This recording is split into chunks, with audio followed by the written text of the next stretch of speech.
So my story begins back in the summer of my junior, that summer between junior and senior year in high school.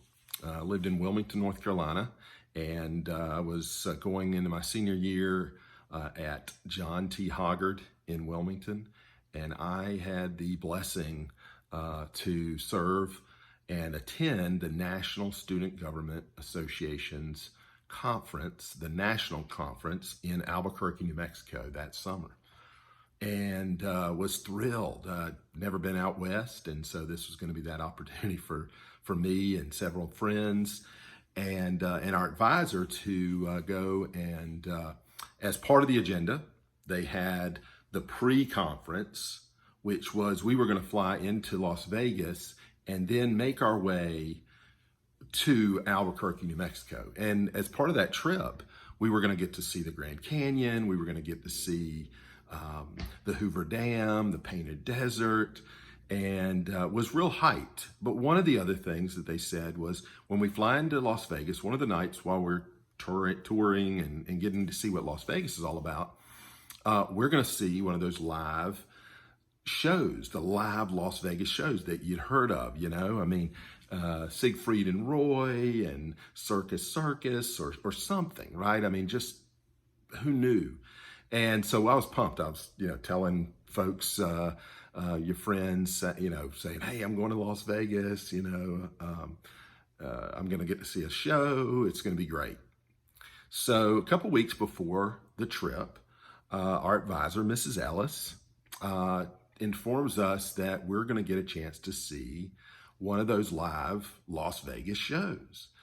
And it happens to be Smokey Robinson. Okay, I'm 17 years old.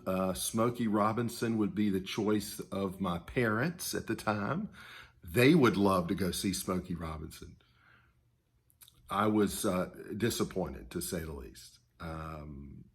Was like, I'm going to go all the way to Nevada and the bright lights of Las Vegas, and I'm going to go see Smokey Robinson. Oh, great. What a boring show that's going to be.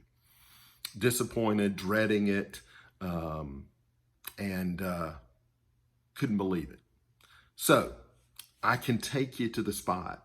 I remember walking into the resort. I remember walking into the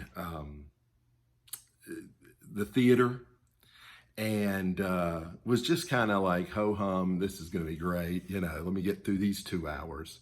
And I was wrong. He had everyone up on their feet, all of us teenagers, and we were rocking and we were loving life. It was so much fun. And I remember so vividly not wanting to go. And at the end, I'm standing up ready to dance the night away. It was amazing. So in that story, there's a few things I want to point out to you. There are several things going on in all of our life right now that's uncertain, that we're dreading. It might be a job interview this week. It might be an upcoming medical appointment. It might be a conflict you're in the middle of, and you know that you want to have, that you need to have that conversation with that person, but for some reason, not going to happen, or at least you don't want it to happen because, hey, like me, I don't run into conflict. What's that thing that you're dreading? It may be a show. It may be an appointment to determine if you have cancer or not. Whatever it is, there's that hesitancy, the dread. I want you to think back to a time in your life, just like I did. I call it my Smokey moment. I couldn't see through the fog of my own selfishness and disappointment and dread.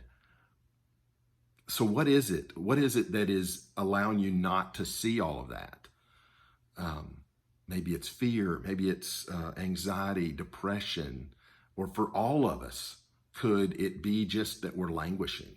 We're just blah. and we don't want to push forward. So think of your smoky moment. And I promise you, at the end, and when you pass through the fog, you pass through that dread, you'll be smiling.